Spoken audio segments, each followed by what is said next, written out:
May mga katotohanang hindi kailanman nais mahayag sa ilalim ng nakakapasong sikat ng araw sa Pilipinas. Mas ninanais ng mga ito ang kadiliman. Nagtatago sila sa pusod ng mga minahan ng ginto sa Mindanao o sa likod ng mga kalkuladong ngiti ng mga elitistang tagalungsod. At kung minsan, sila inananatiling tahimik at malamig sa ilalim ng malabughaw na tubig ng isang swimming pool. Ang ating tungkulin ay hilahin ang katotohanang iyon mula sa ibabaw ng tubig, linisin ang putik na bumabalot dito, upang makita ang tunay na mukha ng kasamaan. Lungsod ng Cebu, isang mainit at maalinsangang gabi ng Sabado. Sa eksklusibong subdibisyon ng Villa Montana, isang lugar na binansagang Beverly Hills ng mga piling tao sa Kabisayaan, ang mga ginintuang ilaw ay nagniningning mula sa marangyang mansyon ng pamilya Vargas. Kumikinang na parang mga diamante sa gitna ng kadiliman ng gabi. Ang may-ari ng palasyong ito ay si Don Ignacio Vargas, ang kilalang haring naghahari sa imperyo ng real estate at pagmimina sa rehiyon. Ang malumanay na tunog ng jazz, ang halakhakan, at ang tunog ng mga kristal na kopitang nag-umpugan ay lumilikha ng isang simponya ng kapangyarihan at kayamanan. Ang mga panauhin ay mga naglalakihang pangalan mula sa mundo ng negosyo at politika. Sa gitna ng pulutong ng mga iginagalang na tao, isang figura ang namumukod tangi dahil sa kanyang pambihirang ganda, isang pangalang laman ng usap-usapan sa social media, si Isabel Bel Reyes. Siya ay isang modelo, negosyante sa larangan ng fashion, at ang pinakasikat na social media influencer sa buong lungsod. Nakabalot ang kanyang katawan sa isang nakamamanghang pulang sutlang bestida na tila humihiwa sa hangin. Ngunit sa gitna ng karangyaan ng pamilya Vargas, si Bel Reyes ba ay isang hiyas na dapat sambahin o isang bihag na naligaw sa kulungan ng mga tigre? Sabi ng ilan, siya raw ang eksklusibong brand ambassador para sa kumpanya. Ngunit ng gabing iyon, ang kanyang mga mata habang lumilibot ang tingin ay hindi nagpapakita ng isang taong nagagalak sa isang salusalo. Ang kanyang mga titig ay puno ng pagsisiyasat at may bahid ng pagkabalisa. May nalulunod. Tulong! May bangkay sa swimming pool. Ang nagulantang na sigaw ng isang kasambahay ang pumunit sa marangyang katahimikan. Sumabog ang kaguluhan. Natagpuan ng mga tao si Bel Reyes, hindi habang nakikipagtagay sa ilalim ng mga chandelier na kristal, kundi sa ilalim ng malamig na tubig ng infinity pool sa likod ng mansyon. Ang kanyang mamahaling bestida ay basang-basa na, at ang bigat nito ay humihila sa kanyang wala ng buhay na katawan. Iniahon siya sa gilid ng pool. Ang kanyang balat ay putlang-putla, isang malagim na kaibahan sa makintab na sahig. Ang kanyang hininga ay tumigil na. Ang buhay ay nilisan na ang primadona ng Cebu. Ang sirena ng mga sasakyan ng pulisya mula sa SFE Regional Office 7 ay kaagad na umalinggaw, binasag ang katahimikan ng eksklusibong lugar. Ang mga umiikot na ilaw na asul at pula ay walang emosyong kumikislap sa mga namumutlang mukha ng mga takot na panauhing pandangal. Isang teorya ang mabilis na nabuo sa isipan ng lahat ng naroroon. Isang kapuspalad na aksidente. Marahil ay medyo naparami ang nainom ni Bel. Marahil ay nadulas ang kanyang mataas na takong sa madulas na marmol sa gilid ng pool, o marahil ang madilim na ilaw sa hardin ay naging isang nakamamatay na bitag. Ang pamilya Vargas, bilang punong abala, ay tila labis na naapektuhan. Si Don Ignacio Vargas ay nagdasal, ang kanyang matandang mukha ay kulubot sa pagdadalamhati. Ang kanyang asawa, si Senora Isabela Vargas, ay paulit-ulit na hinimatay at kinailangang alalayan. Ang kanilang anak na si Antonio Anton Vargas ay nakatayong tulala sa isang sulok. Ang lahat ng mga paunang testimonya ay tila magkakatugma. Habang nagsisimula ng tanggapin ng lahat na ito ay isang trahedya lamang ng tadhana, isang matalas na tanong mula kay Police Major Ricardo Rick De Leon, isang senior investigator mula sa Criminal Investigation and Detection Group, ang nagbago sa lahat. Tinitigan niya ang personal na assistant na kasama ng biktima. Nang dumating dito si Ameth Reyes, may dala ba siyang handbag o anumang personal na gamit? Sa napakabilis na panahon, nagulat ang mga opisyal. Ang mamahaling pitaka at ang pinakabagong modelo ng cellphone ni Bel ay naglaho. Wala ang mga ito sa crime scene, wala sa mesa ng handaan, at wala rin sa SE guest room. Sila ay naglaho na parang bula. Bakit sa isang insidente ng pagkadulas sa swimming pool, ang mga personal na gamit ng biktima ay mawawalang-walang bakas? Sa simpleng salita, ang mga ito ay sadyang iwinaksi. Iyon ay gawa ng isang taong nais patahimikin ang isang bibig, patahimikin ang mga buhay at maging ang mga patay. Ngunit ang hindi alam ng salarin, dito sa Cebu, maaaring anurin ng dagat ang putik, ngunit ang dugo at katotohanan ay laging mananatili. Kinabukasan ng umaga sa silid ng forensiko ng isang ospital sa lungsod, ang hangin ay siksik sa amoy ng antiseptiko at sa lamig ng kamatayan. Ang ulat ng autopsy ay inilapag sa mesa ni Major De Leon na parang isang hatol na walang apelasyon. Winasak ang paunang teorya tungkol sa aksidente na parang pinukpok ng maso.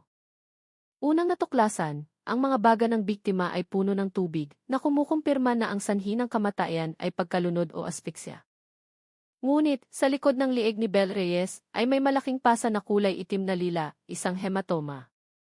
Kinumpirma ng mga doktor na ito ay resulta ng isang malakas na pagpalo ng isang matigas na bagay. Sapat na para maging sanhi ng pagkahilo o agarang pagkawala ng malay ng biktima. Hindi siya nadulas. Siya ay inatake mula sa likuran bago itinulak sa tubig. Ang kaso ay opisyal nang inilipat ang estado sa isang investigasyon ng pagpatay. Ngunit hindi pa iyon ang pinakagulat-gulat na bagay. Ang ikalawang katotohanan ay nakahandusay na ngayon sa malamig na mesa ng otopsya.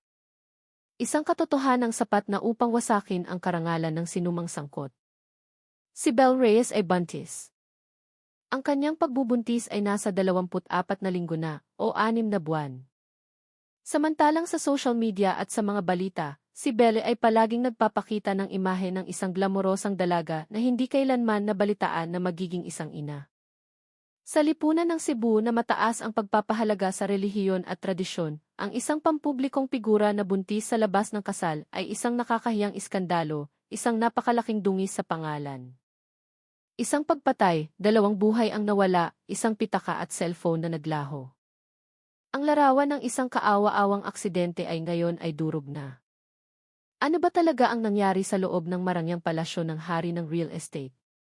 Sa pagitan ng mga kagalang-galang na taong nakabalot sa mga mamahaling kasuotan, sino ang may kakayahang gumawa ng ganito kalupit na krimen at bakit? Alam ng grupo ng investigasyon na sa pagharap sa pamilya Vargas, isang angkan na ang impluensya ay bumabalot sa buong rehiyon, hindi sila maaaring umasa sa voluntaryong pag-amin. Ang mga testimonya ng mga panauhin ng gabing iyon ay masyadong malinis, masyadong perpekto. Kailangan nilang maghanap ng mga saksing pipi, mga pisikal na ebidensya na hindi kayang magsinungaling. Isang emergency search warrant para sa penthouse ni Bel Reyes sa sentro ng lungsod ay agad na inaprubahan ng piskalya. Ang apartment ni Belle ay marangya ngunit malamig, nagpapahiwatig ng kalungkutan ng may-ari nito. Walang dayari, walang mga liham ng pag-ibig. Ang ibabaw ng lahat ng kasangkapan ay sobrang linis, na para bang pinaghandaan na niya ang kanyang pag-alis.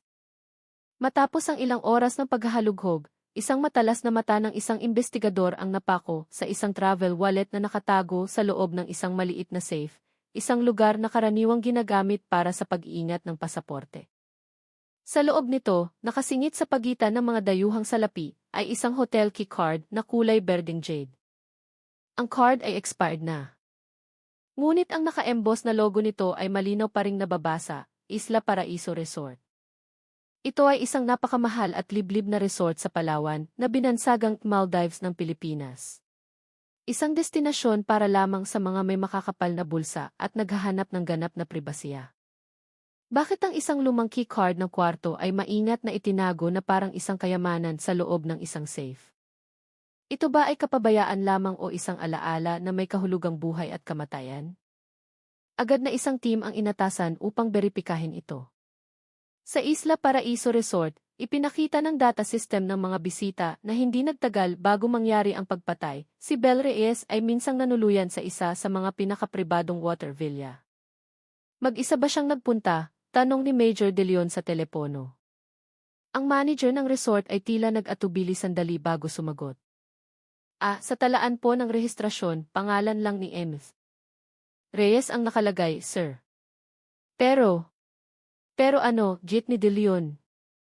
Pero ang taong nagbayad para sa marangyang bakasyon ay iba. Ang lalaking ito ay hindi nagparehistro para manuluyan.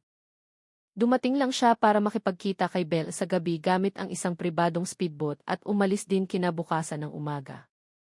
Ang lahat ng gastos ay binayaran ng buo gamit ang isang platinum credit card.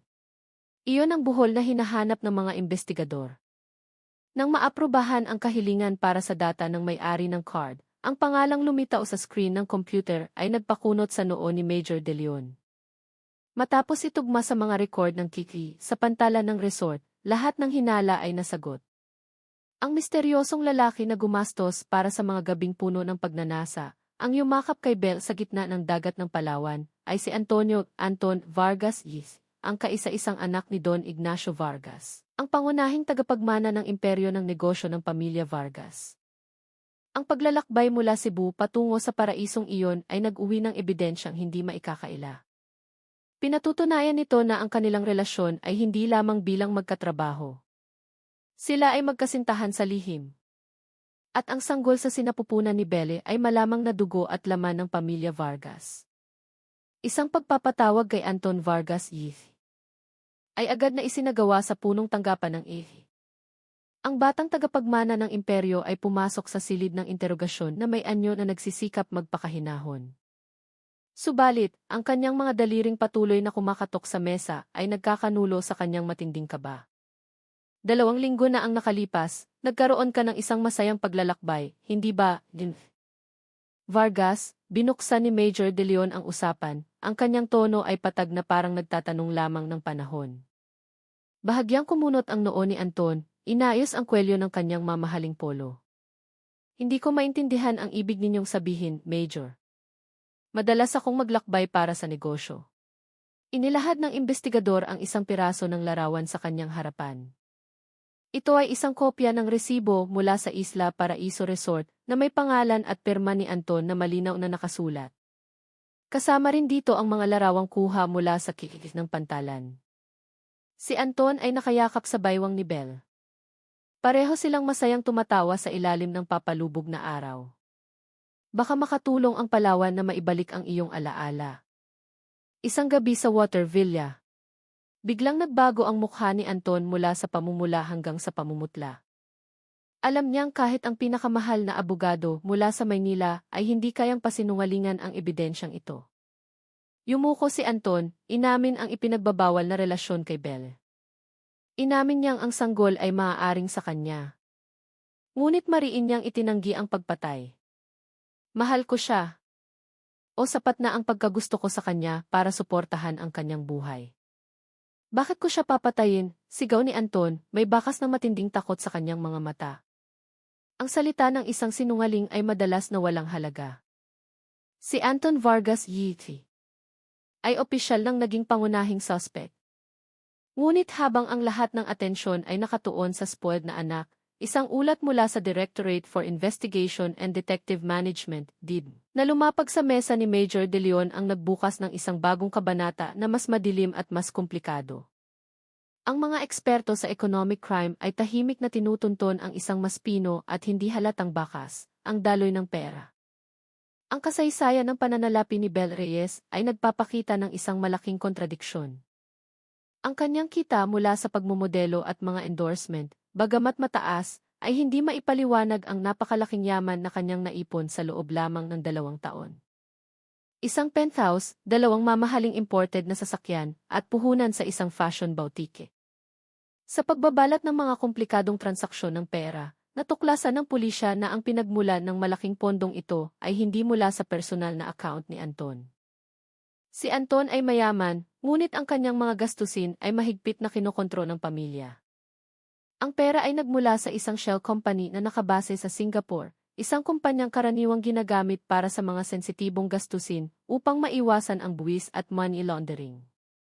At nang buksan ang huling maskara ng multong kumpanyang ito, ang pangalan ng tunay na may-ari o beneficial owner ay hindi si Anton. Ang pangalan ay napakapamilyar at nakakakilabot, Don Ignacio Vargas, ang chairman ng Vargas Holdings, ang taong tinatawag na Don, at ang ama mismo ni Anton. Isang katotohanang hindi mailarawan sa isip ang nagpatahimik sa buong grupo ng investigasyon. Ang biktima na si Belle Reyes ay hindi lamang kasintahan ng anak, kundi lihim ding kerida ng ama. Ang dalaga ay naglaro ng isang napakadelikadong laro, na ipit sa pagitan ng dalawang pinakamakapangyarihang lalaki sa iisang pamilya. Isang saradong pagtatanong, upang mapanatili ang dangal ng isang iginagalang na tao, ang isinagawa kay Don Ignacio Vargas. Sa kanyang pribadong opisina na napapalibutan ng mamahaling kahoy, pinanatili pa rin ng hari ng negosyo ang kanyang otoridad. Nanatili siyang kalmado, inamin ang mga transaksyon sa pananalapi, ngunit binalot ito sa isang perpektong dahilan. Iyon ay isang pamumuhunan para sa isang batang talento. Nakita kong may potensyal sa negosyo si Belle.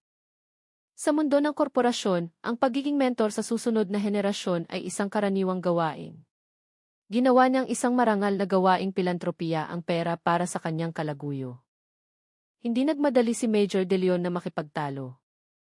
Dahan-dahan niyang inilabas ang isang maliit na ebidensya mula sa kanyang bag. Paumanhin po, Don Ignacio.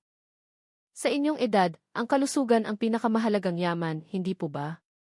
Ang regular na pag-inom ng gamot sa tamang oras ay napakahalaga. Bahagyang kumunot ang noo ni Don Ignacio. Sa unang pagkakataon, ang tiwala sa sarili sa kanyang matandang mukha ay bahagyang nayanig. Inilapag ni De Leon ang ebidensya sa mesa. Sa loob nito ay isang strip ng gamot na bahagya ng nagamit. Natagpuan po namin ang gamot na ito sa loob ng drawer sa tabi ng kama ni Ems. Reyes, sabi ni De Leon, tumalas ang kanyang boses. Ito ay isang espesyal na gamot sa puso na galing pa sa Germany. Napakabihira at mahal.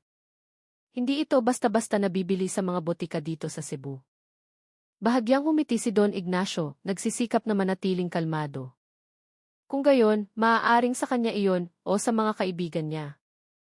Nais mo ba akong akusahan gamit lamang ang isang pakete ng gamot na walang may-ari? Ayon po sa medical records mula sa isang ospital sa Singapore, kung saan kayo regular na nagpapa-check up, ito po ay ang eksaktong uri ng gamot na inyong iniinom para kontrolin ang inyong heart arrhythmia. Nagkataon lang iyan, mariing pagtanggi ng matanda. At doon inilunsad ni Major De Leon ang kanyang pangwakas na atake. Tinitigan niya ng diretso ang mga mata ng godfather ng negosyo sa Cebu.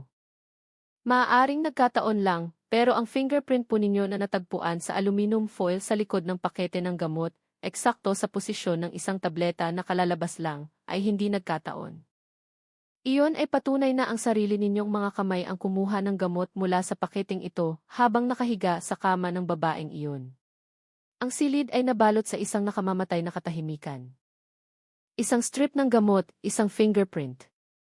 Ang bagay na iyon ay nagsalaysay ng isang kwentong mas hubad kaysa sa anumang testimonya. Ang kwento ng isang matandang may sakit, ngunit mayroon pa ring makamundong pagnanasa na napakalapit sa kanyang kalaguyo, kaya't inilalagay niya ang kanyang mga gamot sa mismong ulunan ng kama nito. Winasak nito ang lahat ng kasinungalingan tungkol sa pagiging business partner o investor. Ito ay isang hindi maikakailang patunay ng kanilang lihim na relasyon. Alam ni Don Ignacio Vargas na talo na siya. Ang kanyang maskara ng dignidad ay gumuho. Isinandal niya ang kanyang likod sa mamahaling upuang katad at bumuntong hininga. Ang kanyang mga mata ay lumamlam at nagsimula siyang magkwento. Inamin niya ang kanyang lihim na relasyon kay Belle. Ngunit hindi ito may kasamang pagsisisi, kundi may mapait na tono. Inilarawan niya si Belle hindi bilang isang inosenteng dalaga, kundi isang ambisyosang gold digger. Ang babae ay hindi lamang kinikikilan ang kanyang anak, kundi nilandi rin siya. At pagkatapos, isiniwalat niya ang mga detalye tungkol sa banta, ang pagbubuntis na malabo ang pinagmulan at ang hiling na 10% ng shares sa kanilang bagong minahan sa Leyte bilang bayad sa pananahimik. Ang dahilan kung bakit kailangan niyang mag-ingat ay dahil ang kanyang asawa, si Senora Isabela, ang babaeng may hawak sa pananalapi ng pamilya, ay nagsimula ng maghinala ilang buwan na ang nakalipas. Ang kanyang asawa ay may mga mata at tainga sa lahat ng dako. Ngunit isinumpa ni Don Ignacio sa kanyang karangalan. Sinusuportahan ko siya, binibigyan ko siya ng pera. Naloko niya ako, pero hindi ko siya pinatay. Nang gabing iyon, abala ako sa pag-aasikaso sa gobernador. Imposibleng makaalis ako sa mesa kahit isang minuto lang. Ang kaso ay lalong naging masalimuot. Parehong sangkot sa iskandalo ng pag-ibig ang ama at anak. Pareho silang minanipula ng biktima, Ngunit sino ba talaga ang nagbigay ng nakamamatay na palo sa batok ng buntis na dalaga? O baka naman ang ikatlong makapangyarihang babae sa bahay na iyon, si Senora Isabela, ang kumilos upang linisin ang dumi para sa kanyang asawa at anak.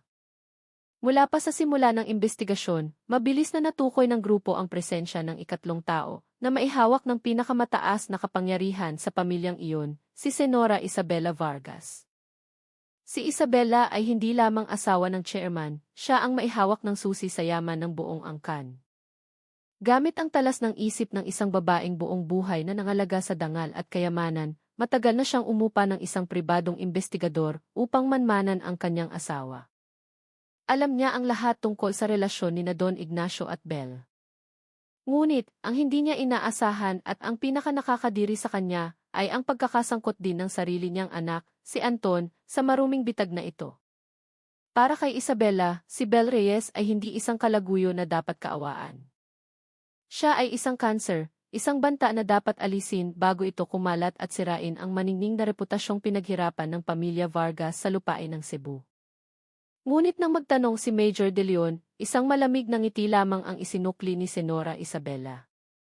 Patayin siya. Hindi ako ganoon kahangal para dumisan ang aking mga kamay sa sarili kong tahanan, sa gitna mismo ng isang salusalo kung saan ako ang punong abala.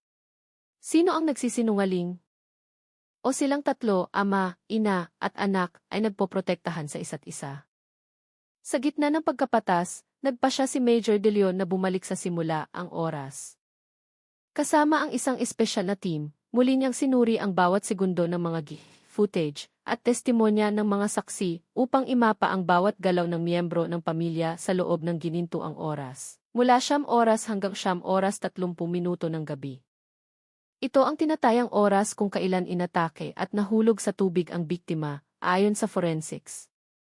Ang resulta ay nagpagulat sa buong team.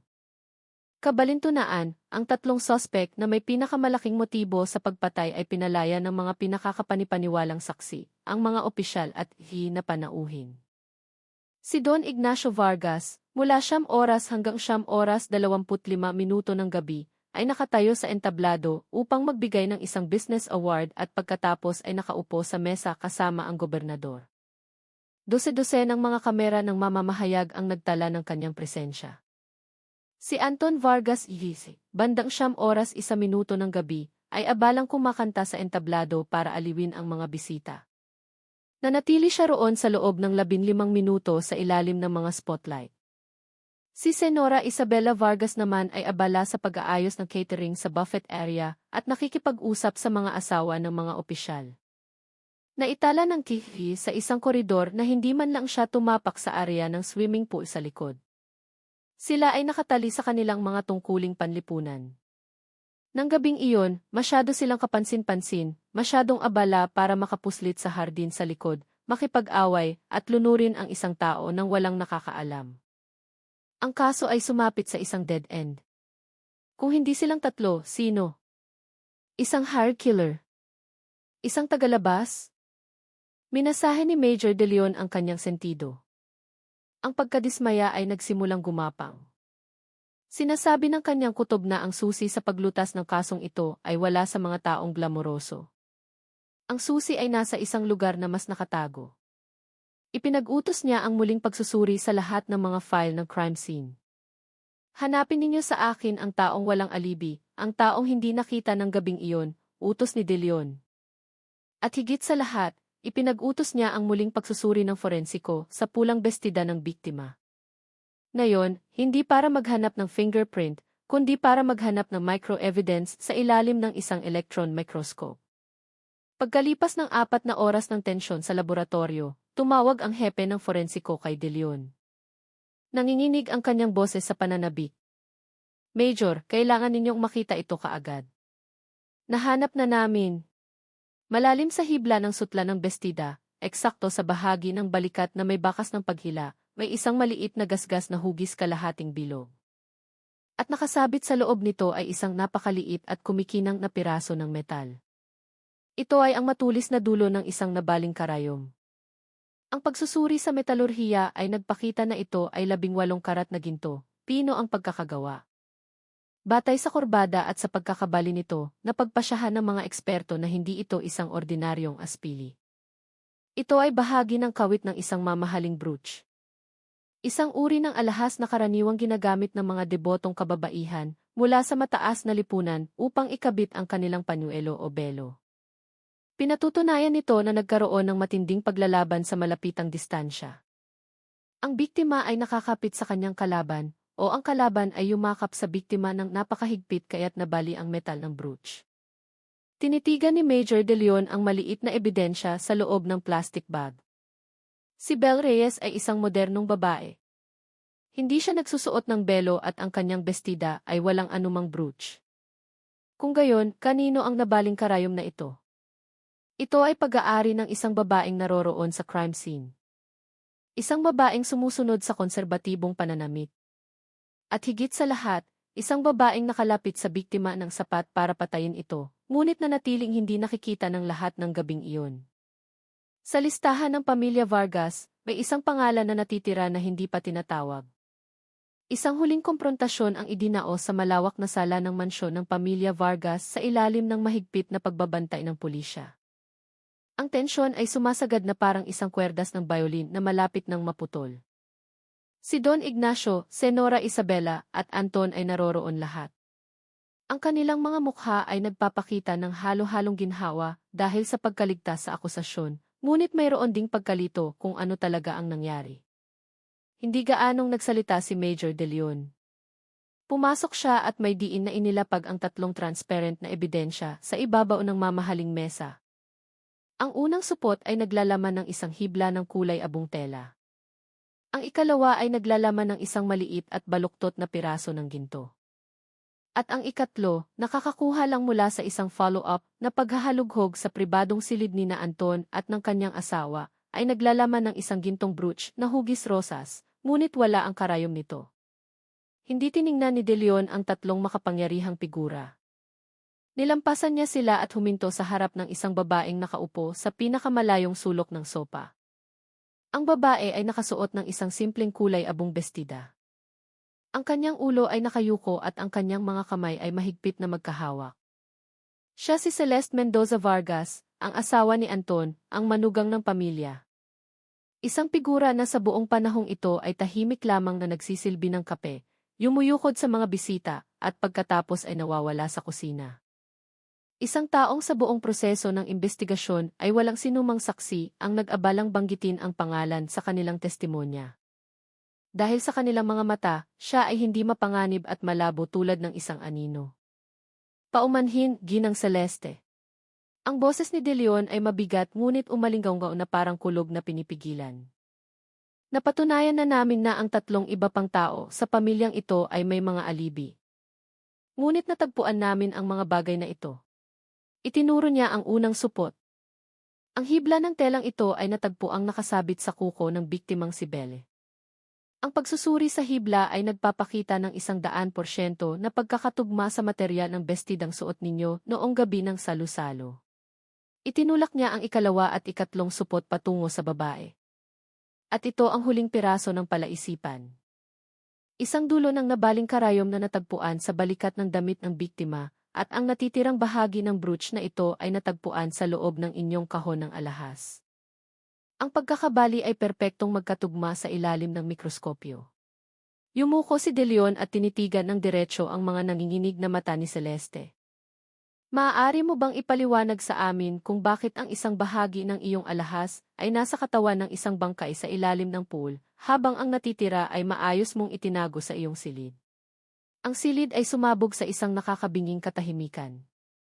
Napanganga si Don Ignacio. Nabitawan ni Senora Isabela ang baso ng tubig sa kanyang kamay at nabasag ito. Samantala, si Anton, ang walang kwentang asawa, ay tinitigan ang kanyang asawa na para bang nakakakita ng isang estrangherong kalalabas lang mula sa impyerno. Sila ay nalinis sa mga akusasyon. Ngunit ang kabayaran ay ang harapin ang isang katotohanang mas nakakatakot. Ang salarin ay hindi isang katunggali sa negosyo, hindi isang bayarang mamamatay tao, kundi ang pinakamalapit na miyembro ng pamilya na kanilang binaliwala, na kanilang minata sa loob ng maraming taon. Wala nang puwang para sa pagtanggi, wala nang kailangan pang peking testimonya. Mayroon lamang mga piping ebidensya na sumisigaw ng trahedya ng isang pamilya. Dahan-dahang itinaas ni Celeste sa fitri ang kanyang mukha. Walang luha sa mukhang iyon. Walang takot na karaniwang nakikita sa isang babaeng inaapi. Sa loob ng kanyang malalalim na mga mata, ang tanging natitira na lamang ay isang nakakatakot na kawalan.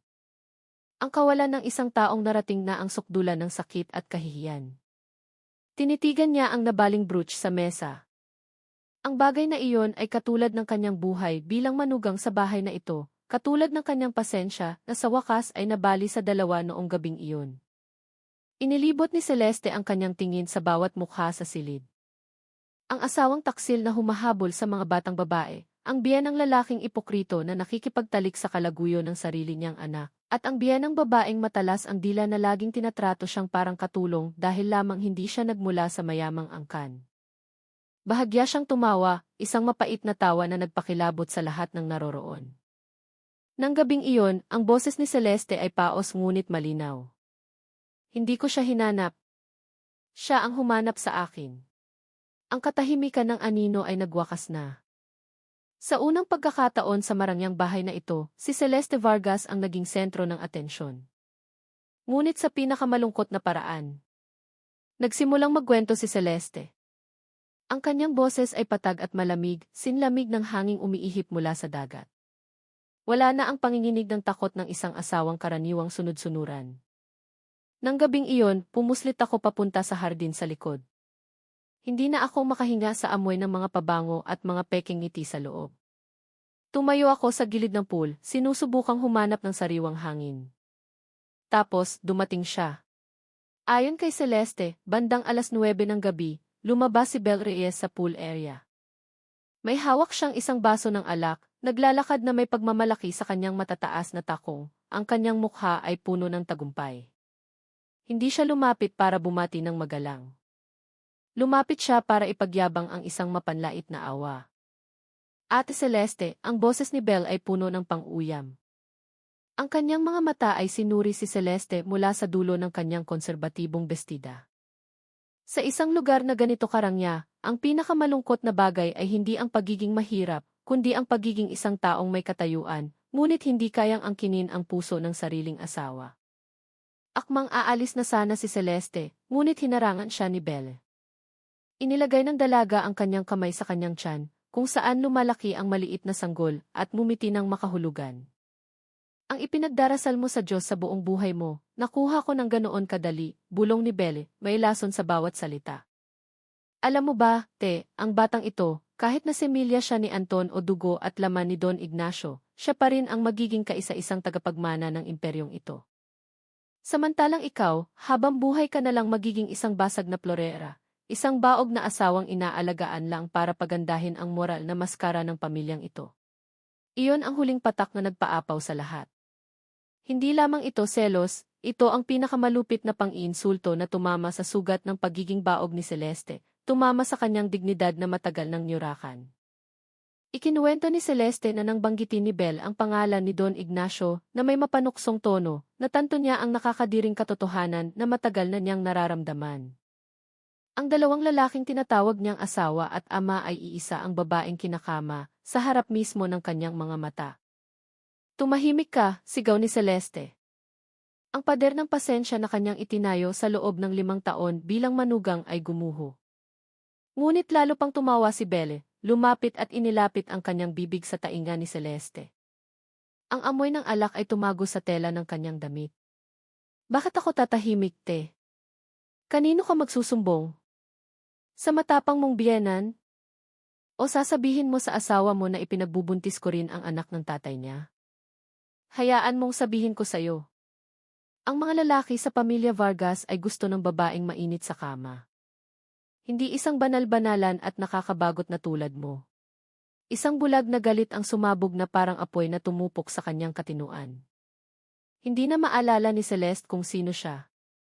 Nakikita na lamang niya ang magandang mukha na nagbago mensya di isang bagay na karimarimarim at dapat wasakin. Sinampal ko siya, inamin ni Celeste, ang kanyang mga kamay ay mahigpit na nakakuyom, pero gumanti siya. Sa kanilang paglalaban, hinawakan ni Belle ang damit ni Celeste, sinusubukang punitin ito. Sa likas na pagnanais na ipagtanggol ang kanyang dangal, nagpumiglas si Celeste. Ang kanyang kamay ay umikot at ang matulis na dulo ng kanyang brooch ay tumusok sa balikat ni Belle, nabali dahil sa lakas ng pagtama. Inipon ni Celeste ang lahat ng kanyang lakas upang itulak si Belle palayo. Ang tulak na puno ng galit ay nagpawala ng balanse ni Belle. Siya ay umurong, ang takong ng kanyang sapatos ay nadulas sa basang sahig. Blag! Isang nakangingilong tunog ng pagkabali ang narinig nang tumama ang batok ni Belle sa marmol na gilid ng pool. Ang kanyang mga mata ay agad na nawala ng buhay. Ang kanyang katawan ay lumambot at bumagsak sa malamig na tubig. Blag! Nakatayo lang ako roon. Nakita ko siyang dahan-dahang lumulubog. Isang bahagi ng aking sarili, ang bahaging tinuruan ng relihiyon tungkol sa kabutihan, ay sumisigaw na tumalon ako at tulungan siya, o sumigaw ng tulong. Ngunit ang isa pang bahagi, ang demonyong inalagaan ng pamilyang ito, ay bumulong sa aking tainga, nararapat sa kanya iyan. Kung mamamatay siya, lahat ng kahihiyang ito ay magwawakas. At si Celeste ay nakatayo lamang at nanood. Pinanood niya ang huling mga bula ng hangin na umakyat mula sa ilalim ng pool hanggang sa muling tumahimik ang ibabaw ng tubig. Nataranta ngunit may natitira pang malamig na katinuan, nakita ni Celeste ang pulang pitaka at cellphone ni Belle na nakalatag sa tabi ng isang upuan. Alam niyang ang mga bagay na iyon ay naglalaman ng mga sikretong maaaring sumira sa lahat. Kinuha ko ang mga iyon, hindi para protektahan ang aking sarili, kundi para protektahan ang bulok na karangalan ng pamilya ninyo, lumingon si Celeste at tinitigan ang kanyang asawa at mga biyenan na may pandidiri. Itinago ko ito sa ilalim ng aking damit, inayos ang aking sarili, at pumunta sa banyo, hinugasan ang aking mga kamay na parang walang nangyari. Kinabukasan ng madaling araw, habang papunta sa palengke, itinigil ni Celeste ang kanyang sasakyan sa ibabaw ng Marcelo Fernan Bridge. Inihagis niya ang pitaka at cellphone sa maalong tubig ng Mactan Channel. Nilamon ng dagat ang mga ebidensya ng kasalanan, ngunit hindi nito kayang hugasan ang kanyang konsensya. Ang pag-amin ay natapos. Ang malawak na silid ay nalunod sa isang katahimikang mas mabigat kaysa sa kamatayan. Agad na pinusasan si Celeste. Hindi siya lumaban. Habang dinadala siya palampas kay Anton, ang asawang nakayuko sa kahihiyan at pagsisisi, huminto siya sandali. Anton, bulong niya. Hindi mo na kailangang problemahin ang mana. Dahil ang kaisa-isang anak na posibleng magkaroon ka ay patay na, nilunod ng sarili kong mga kamay.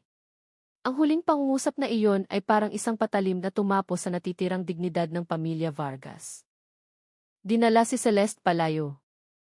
Sa kanyang likuran, ang marangyang imperyo ng mga Vargas ay gumuho mula sa loob, hindi dahil sa pagkalugi, kundi dahil sa kabulukan ng moralidad ng mga pinuno nito.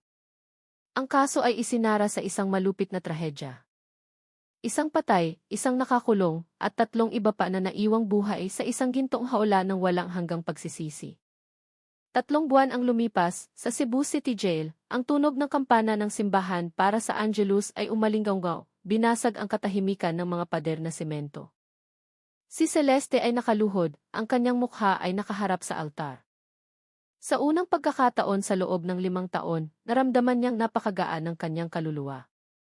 Wala nang mga marangyang salo-salo na puno ng pagkukunwari. Wala nang mapanliit na tingin mula sa pamilya ng asawa, at wala nang sakit ng pagiging isang basag na florera.